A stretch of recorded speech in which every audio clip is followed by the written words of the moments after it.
Happy noon, children. Happy day to you. இன்னைக்கு நம்ம எதனாலே பாடலுடைய கருத்துக்களை ரியல் டைம் லேர்னிங் மெத்தடில் கற்றுக்க போகிறோம். எல்லாரும் கையில் ஏதோ நிறைய திங்ஸ் எல்லாம் வரைஞ்சி வச்சுருக்கீங்க. ஓகே, ஃபஸ்ட்டு உங்களோட இன்ட்ரோ கொடுத்துருங்க. I am Raja Krithikesh. I am Raja Jayapur. I am Rani Varika. I am Rani Mohabiba. I am Rani Menika. I am Rani Danyashri. I am Rani Srinidhi. I am Rani Nirja.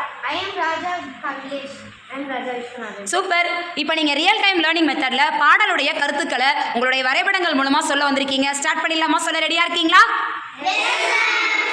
நட்சத்திரங்கள் ஏஞ்சலிக்கன்னு சொல்ல முடியுமா? நட்சத்திரங்களுக்குள்ள இருக்க hydrogen அணுக்கள் காத்தோட கலந்து physical process நடத்துறதுனால நட்சத்திரங்கள்லாம் ஜொலிக்குது.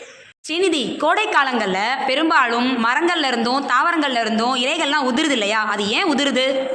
கோடை காலத்தில் நீராவி போக்கை குறைப்பதற்காக தாவரங்கள் இருந்து இலைகள் ஒழுகின்றன. நம்மளால பறக்க முடியல, ஆனால் பறவை மட்டும் பறக்குது. ஏன்? பறவைகளோட எலும்பும் ரெக்கையும் காற்று பயினால உருவாகிறது. அதனால ஈஸியாக பறக்க முடியும். மின்மினி பூச்சி பின்னால் லைட் கட்டிய மாதிரி இருக்கு. என்ன தெரியுமா காரணம்? மின்மினி பூச்சி பின்னால் லூசிஃபெரோ சென்சைன் இருக்குன்னா மின்மினி பூச்சி லைட் தெரியுது. மேகம் வெள்ளையாகவும் இருக்கு, கருப்பாகவும் இருக்கு. எதனால மேகம் கருப்பாகுது? வானத்தை சுற்றி நிறைய நீர்த்துளி இருந்தனால சூரியனால போக முடியல. அதனாலதான் வானம் கருப்பா இருக்கு. நிர்ஜா, உனக்கு ரோஸ்ல எந்த கலர் ரோஸ் ரொம்ப பிடிக்கும்?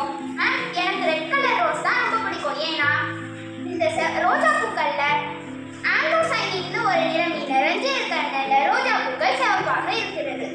சில்ட்ரன், நீங்கள் எல்லாமே எதனாலே பாடலுடைய கருத்துக்களை ரியல் டைம் லேர்னிங் மெத்தடில் நீங்களாவே சிறப்பாக சூப்பராக ஓவியங்கள் வரைஞ்சி அழகாக எக்ஸ்பிளைன் பண்ணியிருக்கீங்க. I am happy and be good to great 5. Be who